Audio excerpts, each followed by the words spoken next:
ನೋಡಿ ಈಗಾಗಲೇ ರಾಜ್ಯ ಸಚಿವ ಸಂಪುಟ ವಿಸ್ತರಣೆಗೆ ಏನೆಲ್ಲ ಅಡ್ಡಿಗಳಾಗ್ತಿದಾವೆ ಅಡೆತಡೆಗಳಾಗ್ತಿದಾವೆ ಅನ್ನೋದು ಗೊತ್ತಾಗ್ತಾ ಇದೆ. ಯಾಕಂತಂದ್ರೆ ನಿನ್ನೆ ಅಷ್ಟೇ ಸಚಿವ ಸಂಪುಟ ವಿಸ್ತರಣೆ ಆಗ್ಬೇಕಾಗಿತ್ತು, ಎಲ್ಲರೂ ಕೂಡ ಆಗತ್ತೆ ಅನ್ನುವಂತಹ ಒಂದು ಕ್ಯೂರಿಯಾಸಿಟಿಯಲ್ಲಿದ್ರು. ಆದ್ರೆ ಆಗ್ಲಿಲ್ಲ, ಅದ್ಯಾವುದಕ್ಕೂ ಕೂಡ ತೆರೆ ಬೀಳಿಲ್ಲ. ರಾಜ್ಯ ಸಚಿವ ಸಂಪುಟ ವಿಸ್ತರಣೆಗೆ ಕಾಕ್ರೋಚ್ ಕಾಟ ಎದುರಾಗ್ಬಿಟ್ಟಿದೆ. ಸಿಎಂ ದೆಹಲಿಗೆ ಹೋದ್ರು ಸಂಪುಟ ವಿಸ್ತರಣೆಯ ಕಗ್ಗಂಟು ಇನ್ನೂ ಕೂಡ ರಿಲೀಫ್ ಆಗ್ತಾ ಇಲ್ಲ. ರಾಜ್ಯ ಸಚಿವ ಸಂಪುಟ ವಿಸ್ತರಣೆಗೆ ಇವತ್ತು ಕೂಡ ಡೌಟ್ ಡೌಟ್ ಡೌಟ್ ಅಂತ ಹೇಳಲಾಗ್ತಾ ಇದೆ. ಹೈಕಮಾಂಡ್ ಒಪ್ಪಿಗೆಗಾಗಿ ದೆಹಲಿಯಲ್ಲಿ ಬೀಡು ಬಿಟ್ಟಿದ್ದಾರೆ ಸಿಎಂ ಡಿಕೆ ಶಿವಕುಮಾರ್. ಬಿಕೆ ಹರಿಪ್ರಸಾದ್, ಸಿದ್ದರಾಮಯ್ಯಗೆ ಸಿಕ್ಕಿಲ್ಲ ಹೈಕಮಾಂಡ್ ಜೊತೆ ಚರ್ಚೆಗೆ ಚಾನ್ಸ್.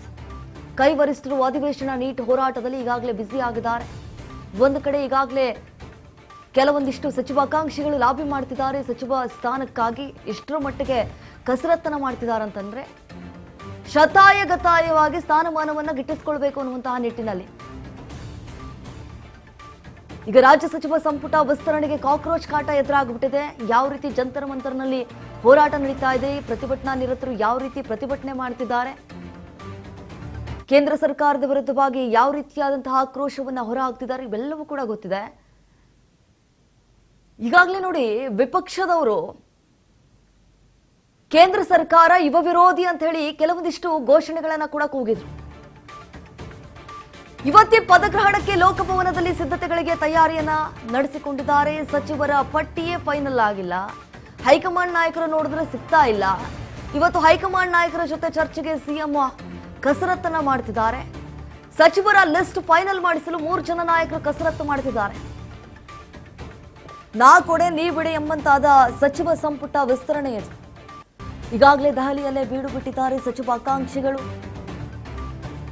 ಒಟ್ನಲ್ಲಿ ಸ್ಥಾನಮಾನವನ್ನ ಗಿಟ್ಟಿಸಿಕೊಳ್ಬೇಕು ಅನ್ನುವಂತಹ ನಿಟ್ಟಿನಲ್ಲಿ ಸಾಕಷ್ಟು ರೀತಿಯಾದಂತಹ ರಣತಂತ್ರಗಾರಿಕೆಯನ್ನ ಹೆಣೆಯುವಂತಹ ಕೆಲಸ ಆಗ್ತಾ ಇದೆ ಕೆಲವೊಂದಿಷ್ಟು ಸಚಿವ ಆಕಾಂಕ್ಷಿಗಳಿಂದ. ಈ ಬಾರಿ ಹೈಕಮಾಂಡ್ ನಾಯಕರು ಹೇಳಿದಾಗೆ ಅಳೆದು ತೂಗಿ ಹೊಸ ಮುಖಗಳಿಗೆ ಜಾತಿವಾರು, ಪ್ರದೇಶವಾರು ಅದರ ಆಧಾರದ ಮೇಲೆ ಸ್ಥಾನಮಾನವನ್ನ ಕೊಡುವಂಥದ್ದು ಅನ್ನುವಂಥದ್ದು ಈಗಾಗಲೇ ಹೈಕಮಾಂಡ್ ನಾಯಕರು ಹೇಳಿದ್ದಾರೆ. ಹಾಗೆ ಹಳೆ ಮುಖಗಳಿಗೂ ಕೂಡ ಈ ಬಾರಿ ಚಾನ್ಸ್ ಕೊಡಬಹುದು. ಯಾಕಂತಂದ್ರೆ ಈಗಾಗಲೇ ಸಿದ್ದರಾಮಯ್ಯ ಬಣದಲ್ಲಿ ಗುರುತಿಸಿಕೊಂಡಿರುವಂತಹ ಕೆಲವೊಂದಿಷ್ಟು ಸಚಿವಾಕಾಂಕ್ಷಿಗಳೇನಿದ್ದಾರೆ ಅವ್ರಿಗೆ ಕೊಡಲೇಬೇಕು ಅಂತ ಹೇಳಿ ಕೂಡ ಈಗಾಗಲೇ ಸಿದ್ದರಾಮಯ್ಯ ಅವರು ಬಿಗಿಪಟ್ಟನ್ನು ಹಿಡಿದಿದ್ದಾರೆ. ಮತ್ತೊಂದು ಕಡೆ ಡಿಕೆ ಶಿವಕುಮಾರ್ ಅವರು ಕೂಡ ಒಂದು ಲಿಸ್ಟ್ ರೆಡಿ ಮಾಡ್ಕೊಂಡಿದ್ದಾರೆ. ಹಾಗೆ ಬಿಕೆ ಹರಿಪ್ರಸಾದ್ ಅವರು ಕೂಡ ಲಿಸ್ಟ್ ರೆಡಿ ಮಾಡ್ಕೊಂಡಿದ್ದಾರೆ. ಯಾರಿಗೆ ಒಲಿಯತ್ತೆ ಈ ಬಾರಿ ಜಾಕ್ಪಾಟ್ ಅಂತ ಹೇಳಿ ಇವತ್ತೇ ಪದಗ್ರಹಣಕ್ಕೆ ಲೋಕಭವನದಲ್ಲಿ ಎಲ್ಲಾ ರೀತಿಯಾದಂತಹ ಸಕಲ ಸಿದ್ಧತೆಗಳು ಕೂಡ ನಡೆದಿದೆ. ಸಚಿವರ ಪಟ್ಟಿಯ ಫೈನಲ್ ಆಗಿಲ್ಲ. ಹೈಕಮಾಂಡ್ ನಾಯಕರು ಇನ್ನೂವರೆಗೂ ಕೂಡ ಸಿಕ್ಕಿಲ್ಲ. ಇದು ಹೈಕಮಾಂಡ್ ನಾಯಕರ ಜೊತೆ ಚರ್ಚೆಗೆ ಸಿದ್ದರಾಮಯ್ಯ ಮತ್ತು ಡಿಕೆ ಶಿವಕುಮಾರ್ ಅವರು ರೆಡಿಯಾಗಿದ್ದಾರೆ. ನಾ ಕೊಡೆ ನೀ ಬಿಡೆ ಎಂಬಂತಾಗಿದೆ ಸಚಿವ ಸಂಪುಟ ವಿಸ್ತರಣೆ. ಈಗಾಗಲೇ ದೆಹಲಿಯಲ್ಲೇ ಬೀಡು ಬಿಟ್ಟಿದ್ದಾರೆ ಸಚಿವಾಕಾಂಕ್ಷಿಗಳು. ನಿಜಕ್ಕೂ ಇದು ಮಂತ್ರಿಗಿರಿ ಸಿಗುವಂತಹ ಆಸೆಯಲ್ಲಿದ್ದಂತಹ ಕೆಲವೊಂದಿಷ್ಟು ಸಚಿವಾಕಾಂಕ್ಷಿಗಳೇನಿದ್ರು ಅವರಿಗೆ ಭಾರಿ ನಿರಾಸೆ. ನೆನ್ನೆನೆ ತೆರೆ ಬೀಳುತ್ತೆ ಇದೆಲ್ಲದಕ್ಕೂ ಕೂಡ ಅಂತ ಹೇಳಿ ಎಲ್ಲರೂ ಕೂಡ ಕಾತುರದಿಂದ ಬಕಪಕ್ಷಿಗಳಂತೆ ಕಾಯ್ತಾ ಇದ್ರು. ಬಟ್ ಅದು ಯಾವುದು ಕೂಡ ಆಗ್ಲಿಲ್ಲ. ಇದು ಹೈಕಮಾಂಡ್ ನಾಯಕರು ಕೂಡ ತಮ್ಮ ಕೈಗೆ ಸಿಗಲಿಲ್ಲ. ಸಾಕಷ್ಟು ರೀತಿಯಾದಂತಹ ಕಸರತ್ತನ್ನ ಮಾಡ್ತಿದ್ದಾರೆ. ಮೀಟ್ ಆಗ್ಲೇಬೇಕು. ಯಾಕಂತಂದ್ರೆ ಡಿಕೆ ಶಿವಕುಮಾರ್ ಅವರಿಗೆ ದೊಡ್ಡ ತಲೆನೋವಾಗ್ಬಿಟ್ಟಿದೆ. ಅದು ಸಚಿವ ಸಂಪುಟ ವಿಸ್ತರಣೆ ಮಾಡೋದು ದೊಡ್ಡ ತಲೆನೋವಾಗ್ಬಿಟ್ಟಿದೆ. ಅವರು ಕೆಲವೊಂದಿಷ್ಟು ಲಿಸ್ಟ್ಗಳನ್ನ ರೆಡಿ ಮಾಡ್ಕೊಂಡಿದ್ದಾರೆ. ಸಂಭಾವ್ಯ ಪಟ್ಟಿಯಲ್ಲಿ ಕೆಲವೊಂದಿಷ್ಟು ಸಚಿವರುಗಳ ಹೆಸರುಗಳಿದ್ದಾವೆ. ಯಾರು ಆ ಒಂದು ಸ್ಥಾನಕ್ಕೆ ಸೂಕ್ತ, ಯಾರು ಸೂಕ್ತ ಅನ್ನಿಸ್ತಾರೆ ಅವರನ್ನ ಆಯ್ಕೆ ಮಾಡಲಾಗತ್ತೆ. ಬೇಕಾಬಿಟ್ಟಿ ಹಂಚಿಕೆ ಮಾಡೋದಿಲ್ಲ ಈ ಬಾರಿ ಸಚಿವ ಸ್ಥಾನಗಳನ್ನ. ಯಾಕಂತಂದ್ರೆ ಆ ರೀತಿಯಾಗಿ ಮಾಡಿಬಿಟ್ರೆ ಕೆಲಸ ಮಾಡದೇ ಇರೋರು ಕೂಡ ಬಂದ್ಬಿಡ್ತಾರೆ. ಯಾರು ಅಸಮರ್ಥರಿರ್ತಾರೆ ಅಂತವ್ರಿಗೆ ಈ ಬಾರಿ ಕೋಕ್ ಕೊಡ್ಲಾಗತ್ತೆ. ಈ ಹಿಂದೆ ಯಾರು ಸಚಿವ ಹುದ್ದೆಯನ್ನ ನಿಭಾಯಿಸಿದ್ರು, ಯಾರು ಚೆನ್ನಾಗಿ ಕೆಲಸ ಮಾಡಿದ್ರು, ಯಾರು ಪಕ್ಷಕ್ಕಾಗಿ ದುಡಿದಿದ್ರು, ಯಾರು ಪಕ್ಷದ ವರ್ಚಸ್ಸನ್ನ ಕುಗ್ಗಿಸುವಂತಹ ಕೆಲಸ ಮಾಡಿರಲಿಲ್ಲ, ಯಾರು ಪಕ್ಷ ವಿರೋಧಿ ಚಟುವಟಿಕೆ ಮಾಡಿರಲಿಲ್ಲ ಅಂತವರಿಗೆ ಈ ಬಾರಿ ಚಾನ್ಸ್ ಕೊಡುವಂತಹ ಸಾಧ್ಯತೆ ಹೆಚ್ಚಾಗಿದೆ. ಆದರೆ ಹೈಕಮಾಂಡ್ ನಾಯಕರು ಸಿಗ್ತಾ ಇಲ್ಲ.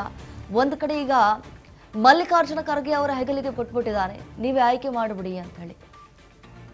ಅಷ್ಟು ಸುಲಭವಾಗಿ ಮಲ್ಲಿಕಾರ್ಜುನ ಖರ್ಗೆ ಅವರು ಆಯ್ಕೆ ಮಾಡಲ್ಲ. ವಾರಾಂತ್ಯದಲ್ಲಿ ಮತ್ತೆ ದೆಹಲಿಗೆ ಸಿಎಂ ಡಿಕೆ ಪ್ರಯಾಣ ಮಾಡುವಂತಹ ಸಾಧ್ಯತೆ ಹೆಚ್ಚಾಗಿದೆ.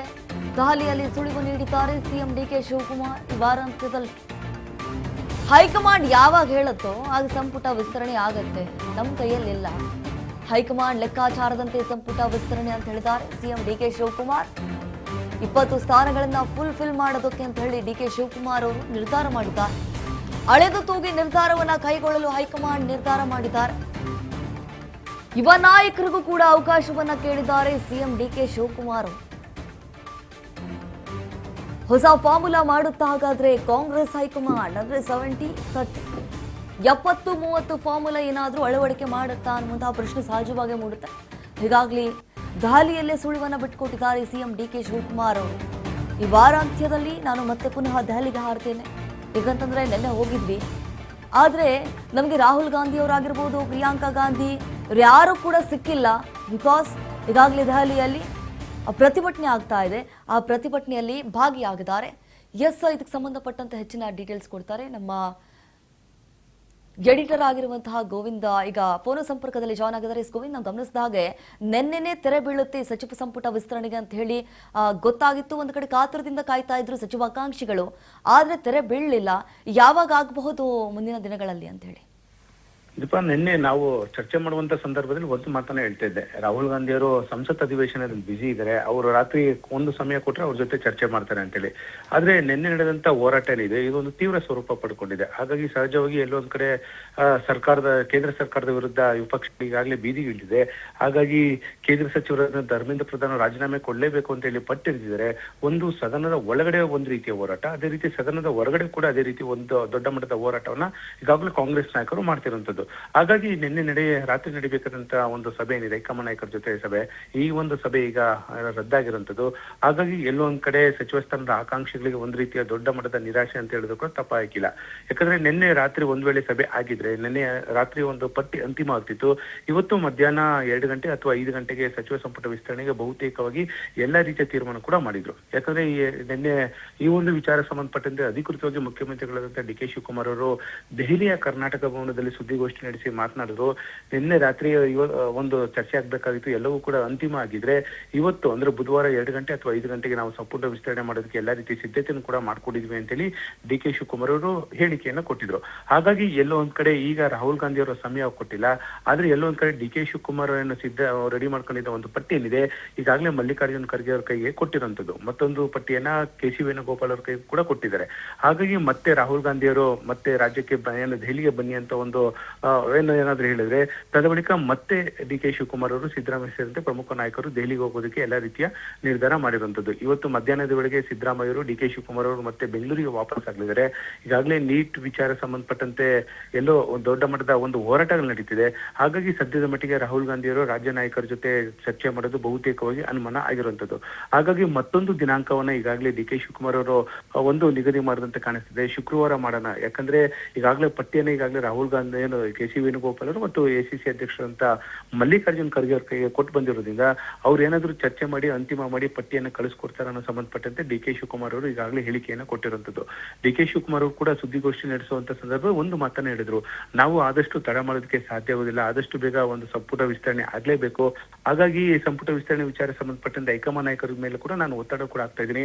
ಆದ್ರೆ ಎಲ್ಲೋ ಒಂದ್ ಕಡೆ ಕೇಂದ್ರ ಸರ್ಕಾರದ ವಿರುದ್ಧ ವಿದ್ಯಾರ್ಥಿಗಳ ಭವಿಷ್ಯದ ದೃಷ್ಟಿಯಿಂದ ನೀಟ್ ಪರೀಕ್ಷೆ ವಿಚಾರ ಸಂಬಂಧಪಟ್ಟಂತೆ ನಾವು ಹೋರಾಟ ಮಾಡ್ತಾ ಇದ್ದಾರೆ ಏನೋ ರಾಹುಲ್ ಗಾಂಧಿಯವರು. ಹಾಗಾಗಿ ಆ ಒಂದು ವಿಚಾರ ಸಂಬಂಧಪಟ್ಟಂತೆ ನಾವು ಕೂಡ ಈಗ ಅವ್ರ ಜೊತೆ ಒಂದು ಪ್ರತಿಭಟನೆಯಲ್ಲಿ ಭಾಗಿಯಾಗಬೇಕಾಗುತ್ತೆ. ಇಡೀ ದೇಶಾದ್ಯಂತ ಈ ಒಂದು ವಿಚಾರ ಸಂಬಂಧಪಟ್ಟಂತೆ ಕಾಂಗ್ರೆಸ್ ನಾಯಕರು ಒಂದು ಹೋರಾಟಕ್ಕೆ ಒಂದು ಕರೆ ಕೊಟ್ಟಿದ್ದಾರೆ. ಅದಕ್ಕೂ ಕೂಡ ನಾವು ಎಲ್ಲ ರೀತಿಯ ಸಿದ್ಧತೆಯನ್ನು ಮಾಡ್ಕೊಳ್ಬೇಕಾಗುತ್ತೆ. ಹಾಗಾಗಿ ಈಗ ಸದ್ಯದ ಮಟ್ಟಿಗೆ ರಾಹುಲ್ ಗಾಂಧಿ ಅವ್ರ ಜೊತೆ ಒಂದು ಸಭೆ ಆಗಿಲ್ಲ. ಈ ಒಂದು ಸಭೆ ವಿಚಾರ ಸಂಬಂಧಪಟ್ಟಂತೆ ಅಂತಿಮವಾಗುವವರೆಗೂ ಕೂಡ ಸಂಪುಟ ವಿಸ್ತರಣೆ ಸಂಬಂಧಪಟ್ಟಂತೆ ಮತ್ತಷ್ಟು ಡಿಲೇ ಆಗುತ್ತೆ. ಆದ್ರೂ ಕೂಡ ನಾವು ಹೈಕಮಾಂಡ್ ನಾಯಕರ ಮೇಲೆ ಒತ್ತಡವನ್ನು ಕೂಡ ಆಗ್ತಾ ಇದೆ ಅಂತ ಹೇಳಿ ಡಿ ಕೆ ಶಿವಕುಮಾರ್ ಹೇಳಿಕೆಯನ್ನು ಕೊಟ್ಟಿರುವಂತದ್ದು. ಹಾಗಾಗಿ ಎಲ್ಲೊಂದ್ ಕಡೆ ಸಚಿವ ಸ್ಥಾನದ ಆಕಾಂಕ್ಷಿಗಳು ದೊಡ್ಡ ಮಾಡಿದ ನಿರಾಶೆ ಅಂತ ಹೇಳಿದ್ರು ತಪ್ಪಾಗಿಲ್ಲ. ಯಾಕಂದ್ರೆ ಒಂದ್ ರೀತಿಯ ಜಾತಕ ಪಕ್ಷಿಗಳಂತೆ ಕಾಯ್ಕೊಂಡಿದ್ರು. ಅಧಿವೇಶನ ಬರ್ತಿದೆ ರಾಜ್ಯದಲ್ಲಿ, ಎಲ್ಲೊಂದ್ ಕಡೆ ಅಧಿವೇಶನ ಮುನ್ನವೇ ನಾವು ಸಚಿವರಾಗಬೇಕು ಅನ್ನೋ ವಿಚಾರದಲ್ಲಿ ಎಲ್ಲೊಂದ್ ಕಡೆ ತುದಿಗಾಲಲ್ಲಿ ನಿಂತಿದ್ರು. ಆದ್ರೆ ಎಲ್ಲೊಂದ್ ಕಡೆ ಈಗ ರಾಹುಲ್ ಗಾಂಧಿ ಅವರು ಸದ್ಯದ ಮಟ್ಟಿಗೆ ಸಂಸತ್ ಅಧಿವೇಶನದಲ್ಲಿ ಬಿಸಿ ಇರೋದ್ರಿಂದ ಸದ್ಯದ ಮಟ್ಟಿಗೆ ಸಂಪುಟ ವಿಸ್ತರಣೆ ಮತ್ತಷ್ಟು ವಿಳಂಬ ಆಗುವಂತ ಸಾಧ್ಯತೆ ಇದೆ. ಹಾಗಾಗಿ ಇವತ್ತು ರಾಜ್ಯ ನಾಯಕರು ಎಲ್ಲರೂ ಕೂಡ ಮತ್ತೆ ಬೆಂಗಳೂರಿಗೆ ವಾಪಸ್ ಆಗ್ಲಿದ್ದಾರೆ. ಇದಾದ ಬಳಿಕ ರಾಹುಲ್ ಗಾಂಧಿ ಅವರು ದೆಹಲಿಯಲ್ಲಿ ಸಂಸತ್ ಅಧಿವೇಶನ ಬಿಸಿ ಆಗಿರೋದ್ರಿಂದ ಒಂದ್ ವೇಳೆ ಶನಿವಾರ ಅಥವಾ ಶುಕ್ರವಾರ ಮತ್ತೆ ಬುಲಾವ್ ಕೊಡುವಂತ ಸಾಧ್ಯತೆ ಇದೆ. ದೆಹಲಿ ಹೈಕಮಾಂಡ್ ನಾಯಕರು ಬುಲಾವ್ ಕೊಟ್ಟ ಬಳಿಕ ಮತ್ತೆ ದೆಹಲಿಗೆ ತೆರಳಿ ಮತ್ತೆ ಏನಾದ್ರು ಸಭೆ ಮಾಡಿ ಅಂತಿಮ ಮಾಡ್ತಾರ, ಅಥವಾ ಈಗಾಗಲೇ ಕೊಟ್ಟು ಬಂದಿರುವಂತ ಪಟ್ಟಿ ವಿಚಾರ ಸಂಬಂಧಪಟ್ಟಂತೆ ಹೈಕಮಾಂಡ್ ನಾಯಕರ ಪಟ್ಟಿ ಅಂತಿಮ ಮಾಡಿ ಏನಾದ್ರು ರಾಜ್ಯದ ನಾಯಕರಿಗೆ ಪಟ್ಟಿಯನ್ನ ರವಾನೆ ಮಾಡ್ತಾರ ಅನ್ನೋದು ಕೂಡ ಸಾಕಷ್ಟು ಚರ್ಚೆ ಆಗ್ತಿದೆ. ಒಂದಂತೂ ಸತ್ಯ, ಇವತ್ತು ಬಹುತೇಕವಾಗಿ ಸಂಪುಟ ವಿಸ್ತರಣೆ ಸಂಬಂಧಪಟ್ಟಂತೆ ಒಂದು ಮುಹೂರ್ತ ನಿಗದಿಯಾಗಿತ್ತು. ಆದ್ರೆ ಎಲ್ಲೋ ಒಂದ್ ಕಡೆ ಈಗ ಸದ್ಯದ ಮಟ್ಟಿಗೆ ರಾಹುಲ್ ಗಾಂಧಿ ಅವರು ಒಂದು ಭೇಟಿಗೆ ಅವಕಾಶ ಸಿಗದ ಪಕ್ಷದಲ್ಲಿ ಈ ಒಂದು ಸಚಿವ ಸ್ಥಾನ ಸಂಪುಟ ವಿಸ್ತರಣೆ ಈಗ ತಾತ್ಕಾಲಿಕವಾಗಿ ಸದ್ಯಕ್ಕೆ ಮುಂದೂಡಿಕೆ ಆಗಿದೆ ಅಂತ ಹೇಳಲಾಗ್ತಿದೆ. ದೀಪಾ. ಎಸ್ ಗೋವಿಂದ್, ಥ್ಯಾಂಕ್ ಯು ತಮ್ಮ ಮಾಹಿತಿಗಾಗಿ. ನೋಡಿ, ಈ ಬಾರಿ ಈ ಸಚಿವ ಸಂಪುಟ ವಿಸ್ತರಣೆ ಆಗ್ತಾ ಇದೆಯಲ್ಲ, ಸೊ ಯಾರಿಗೆಲ್ಲ ಒಲಿಬಹುದು ಭಾಗ್ಯ ಅನ್ನುವಂಥದ್ದು. ಈಗ ಹೊಸಬರಿಗೆ ಆದ್ಯತೆ ನೀಡೋದಕ್ಕಂತ ಹೇಳಿ ಕಾಂಗ್ರೆಸ್ ಹೈಕಮಾಂಡ್ ಹಾಗೂ ಡಿ ಕೆ ಶಿವಕುಮಾರ್ ಅವರು ಭಾರಿ ಅಂದ್ರೆ ಭಾರಿ ಉತ್ಸುಕರಾಗಿದ್ದಾರೆ. ಹಾಗಂತ ಹೇಳ್ಬಿಟ್ಟು ಹಳಬರನ್ನ ಕೈ ಬಿಡಕ್ಕಾಗಲ್ಲ, ಪಕ್ಷಕ್ಕೆ ಡ್ಯಾಮೇಜ್ ಆಗತ್ತೆ. ಒಂದು ವೇಳೆ ಏನಾದ್ರೂ ಸಂಪೂರ್ಣವಾಗಿ ಹಳಬರನ್ನ ಕೈ ಬಿಟ್ಟುಬಿಟ್ಟು ಹೊಸಬರಿಗೆ ಮಣೆ ಹಾಕಿಬಿಟ್ರೆ ಸಂಕಷ್ಟ ಆಗತ್ತೆ. ಹೀಗಂತ ಮಲ್ಲಿಕಾರ್ಜುನ ಖರ್ಗೆ ಅವರು ಕೆಲವೊಂದಿಷ್ಟು ಮಾತುಗಳನ್ನ ಕೂಡ ಆಡಿದ್ದಾರೆ. ನಾವಂತರೂ ಹಳಬರನ್ನ ಬಿಡಲ್ಲ, ಅವ್ರಿಗೆ ಹೇಗೆ ಆದ್ಯತೆಯನ್ನ ಕೊಡ್ತೀವಿ ಹಾಗೆ ಹೊಸಬರಿಗೂ ಕೂಡ ಆದ್ಯತೆಯನ್ನ ಕೊಡಬೇಕಾಗತ್ತೆ. 2ಕ್ಕಿಂತ ಹೆಚ್ಚು ಬಾರಿ ಗೆದ್ದಿರುವಂತಹ ಜಾತಿ ಮತ್ತು ಜಿಲ್ಲಾವಾರು ಪ್ರಾತಿನಿಧ್ಯಕ್ಕೆ ಹೆಚ್ಚಿನ ಒತ್ತನ್ನ ಈ ಬಾರಿ ಕೊಡಲಾಗತ್ತೆ ಅಂತ ಹೇಳಲಾಗ್ತಾ ಇರುವಂಥದ್ದು. ಈಗಾಗಲೇ 40 ಶಾಸಕರು ಲಾಬಿ ಮಾಡ್ತಿದ್ದಾರೆ. ಇರೋದೇ 20 ಸ್ಥಾನ, ಆ ಒಂದು 20 ಸ್ಥಾನದಲ್ಲಿ ಯಾರಿಗೆ ಒಲಿಯುತ್ತೆ ಜಾಗ್ಪಾಟ್ ಅನ್ನುವಂಥದ್ದೇ. ಸಾಕಷ್ಟು ಬಾರಿ ಮನವೊಲಿಸುವಂತಹ ಪ್ರಯತ್ನಕ್ಕೆ ಮುಂದಾಗ್ತಿದ್ದಾರೆ. ಯಾಕಂತಂದ್ರೆ ದೆಹಲಿಯಲ್ಲೇ ಕೂತ್ಕೊಂಡು ಬಿಟ್ಟಿದ್ದಾರೆ ಹೋಗ್ಬಿಟ್ಟು ಕೆಲವೊಂದಿಷ್ಟು ಸಚಿವ ಆಕಾಂಕ್ಷಿಗಳು. ಒಟ್ನಲ್ಲಿ ಹೇಗಾದ್ರೂ ಮಾಡಿ ಸ್ಥಾನಮಾನವನ್ನ ಗಿಟ್ಟಿಸ್ಕೊಳ್ಬೇಕು ಅಂತ ಹೇಳಿ